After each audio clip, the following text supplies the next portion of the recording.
Hello, guys. Welcome back to my YouTube channel. So, well, let's talk about yesterday's game. So, this is a post-match reaction, and you have to forgive me because I'm doing the post-match several hours late.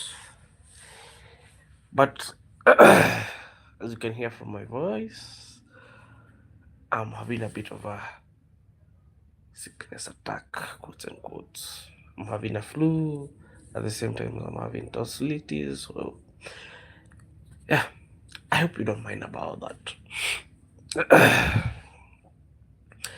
But I'm already on meds, so yeah, hope to be okay before the end of the year. So, anyway, let's get back to the game.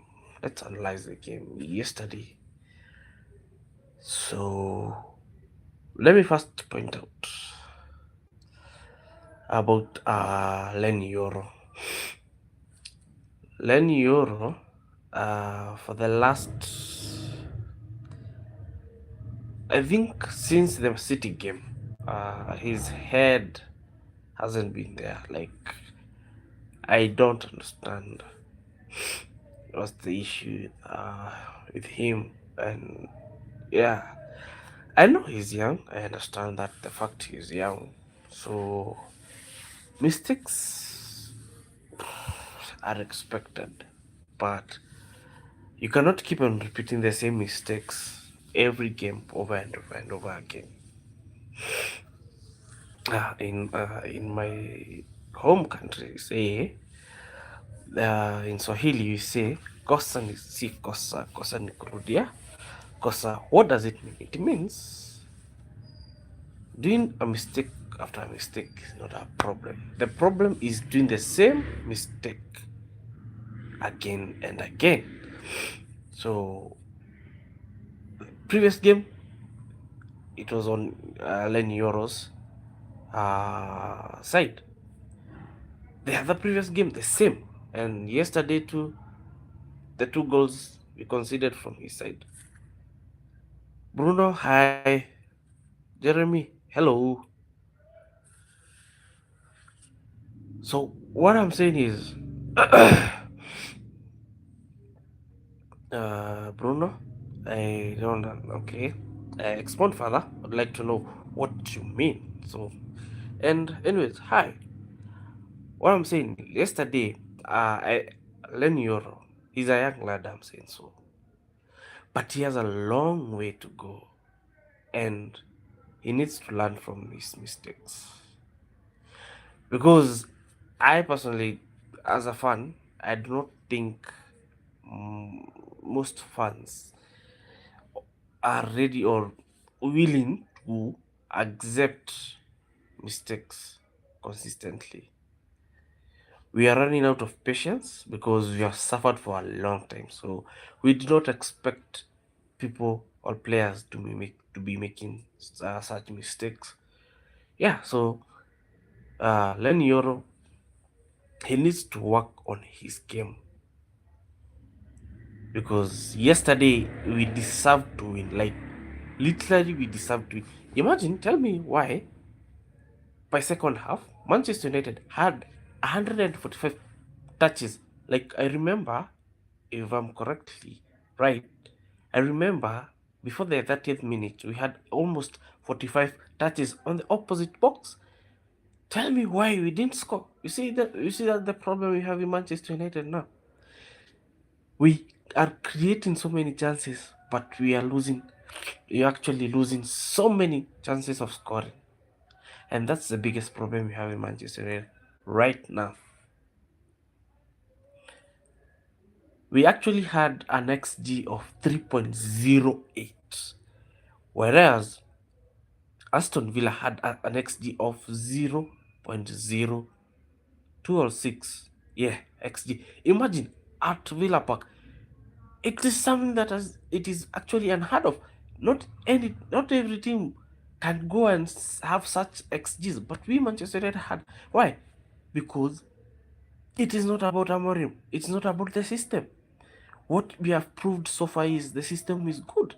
The problem is the quality of players we have on the team. And Roy Keane actually stated the fact that it is high time now we start calling out these players and not the manager, because you cannot tell me the manager system is not working. Yet, each and every game we play, it doesn't matter if we are playing badly, we must have an XG exceeding the team that has either won or we are playing against. Every game, every game, we must have an XG exceeding most teams. Right now, we are currently holding, I think, a joint scoring position with City.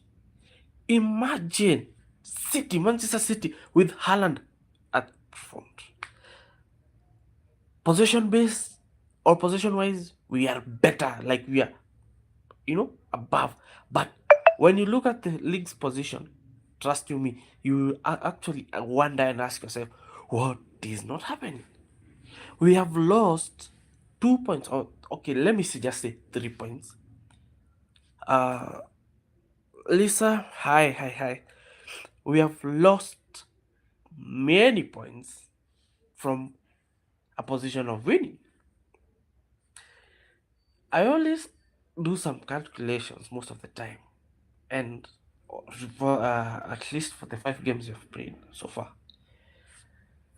and I ask myself, I like I usually use FOTMOB. That's why I use for analysis of the game, and I go through the stats, each and every data that is available, and I'm like, this is a game we were supposed to win. Yesterday was a game we were supposed to win comfortably by 3 or 4 goals. But what happened? We were missing very essential chances. We were not. We were actually creating.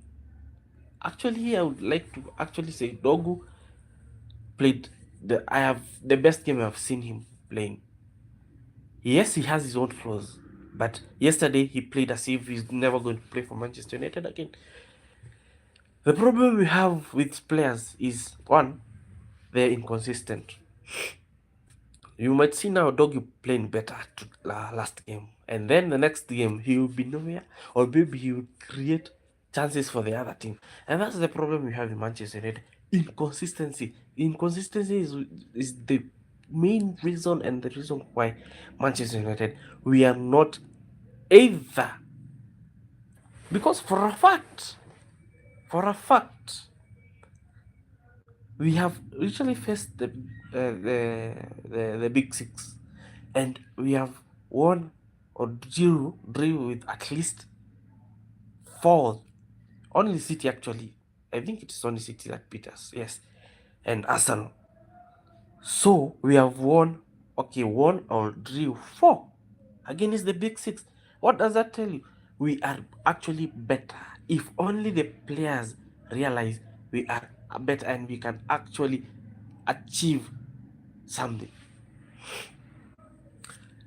I always like to gauge my reasoning with factors and what if.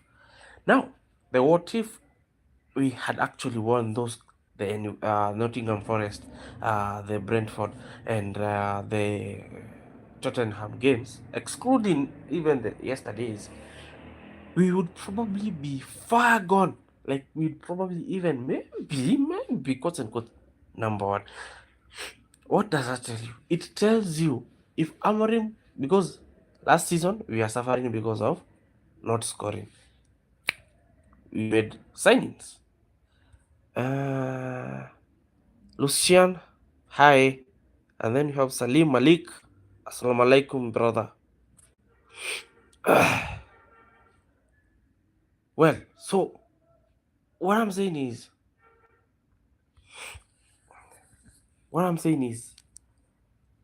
when we having inconsistency in the team, The team morale and the team morale in the team affects the momentum we have in the next game. So you might see us beating Newcastle and then losing the next game. You see? So it is a bit of a worry. It is also about the mentality of the players. You understand? So what I'm saying is, and this is what I would like to actually put it out here. If Amorim gets the correct backing, because right now, literally right now, we need a CDM, a ball breaking or a pass breaker, because that midfield, oh my days, the goals we are conceding, honestly speaking, are not only the fault of the keeper or the defense, it is also the fault of the midfield. The midfield is very porous. The midfield is porous, like super porous. I don't like. It is easier. I don't know if it was Bournemouth. Yes, one of the players said we were targeting the midfield because we know it is the weakest. Imagine, that is a shame. So we need a player, and on that I'm going to point out Manchester United is currently and actively looking for a CDM either in January or in the summer. And in January, the most probable player Manchester United is looking at is Ruben Neves. I'll say it here. Ruben Neves is my perfect replacement if Bruno is going to stay out for a while, because it is a soft tissue, and a soft tissue has at least three categories. There's the mild one, there's the medium one, and then there's the acute one, which we don't know. We'll be getting the report tomorrow or maybe even today. So let's wait and see where that small soft tissue issue is. Is it in the mild? Is it in the medium? Yeah, so let's wait and see. So Manchester United is currently and will be actively looking for a midfield replacement for Bruno, because we actually need a midfield replacement for Bruno. So Manchester United is currently looking at Ruben Neves, Conor Gallagher, and Baleba. I don't think so much. Yeah, but the fact is, as I said in the previous videos, Ruben Amorim has at least 200 million pounds to use, either in the January or the summer. It depends, but I think we need a CDM, and it should be a priority. January or in the summer, he should be like the first person to get in the current one. So, news coming from Fabrizio Romano is, and they have been there for the longest, at least for this whole week and past week. That is the past week. Manchester United is actively with Manchester City, talking directly to the club and the camp of Semenyo. I personally, I don't know why we are going for him, because I cannot understand the logic why we need Semenyo. Yet we have so many number 10s, not unless, and there is no way Bournemouth can sell him or send him for a loan only. So we have to buy him, and apparently his clause is around 87 million. So it is actually expensive buying him January rather than in the summer, because I believe in the summer the clause allows it to go below 80 million. So I am waiting to see, because I don't actually understand why we need Semenyo yet we don't have a CDM in our team. Yeah, so I think they need to set their priorities, because apparently it's actually even Ruben Amorim who is pushing for Semenyo. So let's see what's going to happen. For now, let's just concentrate on finishing the year at a higher note, because we have conceded so many goals. Like the last time we have kept one clean sheet in 17 games was in 1962. 1962, 1968. Imagine. almost 100 and something years. Actually, it is almost 60 to 70 years. 50, yeah, 50, 55, 60 years. Yeah. So it is a shame. Manchester United is like a sword that is a double-edged sword. When you fire one side, the other one is already becoming blunt, and that is what is happening in Manchester United. In Manchester United, you'll solve one issue, then another one arises, and that's the problem. Last season, we are actually better, a bit better defensively. This season, we are worse defensively. Attacking wise, we are better. So we need to balance. Like, I don't know if you're feeling me. We need to balance the rebuild. The mid, we should not even be thinking of adding any attacking minded player in the summer. We need to actually rebuild the midfield and probably the defense, because that's where we are lacking, especially the midfield. And as I said in the previous videos, and I always keep on repeating, we are going to have a midfield overhaul that is given, already signed, sealed, like it isn't changing. We are going to see so many of midfield overhauls. We are going to see many players going in the summer, because this rebuild cannot be rebuilt without selling the old logs and the old players, the dead roots and the fridge. Yeah, so we need, and we are going to have a heavy midfield rehaul in the summer, and that's something good. Personally, that is something we have been asking for.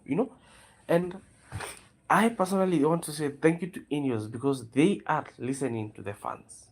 And that's why I personally do this YouTube channel, because I love Manchester United, and I felt for the longest of time I felt like I needed somewhere to vent my frustrations, and also to vent my happiness. You see, and this is a situation where I wanted to be balanced. I'm venting my frustration, and also at the same time acknowledging the fact that we are in the rebuild phase where a lot is going to happen. I'm not expecting us to win many games. I'm not expecting us to draw many games. And also, I'm not expecting us to lose so many goals. Okay, and conceding so many goals, you see. So, what I can say is, with Ineos backing Amorim, I personally don't think anyone else has an excuse.